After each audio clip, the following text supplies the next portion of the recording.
नवीन बाबू प्रशासनिक स्तर हो नेतृत्व दबार हो एवं व्यक्तित्व प्रदर्शन हो से नंबर 1 थिले आज भी अच्छा काली भी रे अनेक बार से नंबर 1 मुख्यमंत्री होती भारत वर्ष एवं ग्रामांचल विकास सहित सहरांचल विकास करने अनेक योजना होती से योजना भितर अतीत देखा जाइए अनेक योजना एते सुफल मिली आम ग्राम सहरांचल गोटे समय विजु जनता दल भोट पैटर्न बहुत वृद्धि पाई एवं लोक मान भर ग्रहणीयता बहुत बढ़ी जाता एवं गत दिन मानक जो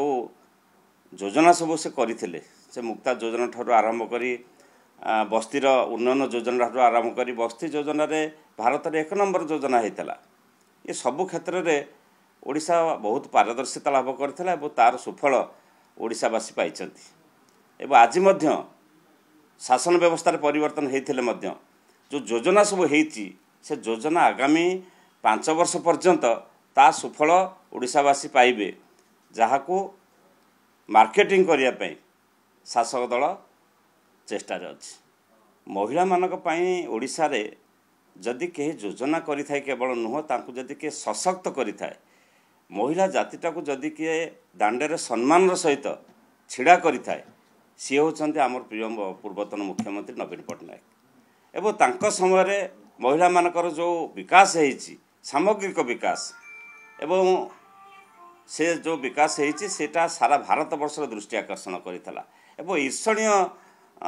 विकास मध्य होईची ओडिसा रे मां मानकर एवं से जो व्यवस्था से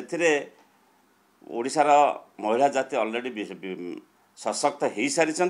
एवं ताको विभिन्न ना परिवर्तन करी विभिन्न योजना आड़े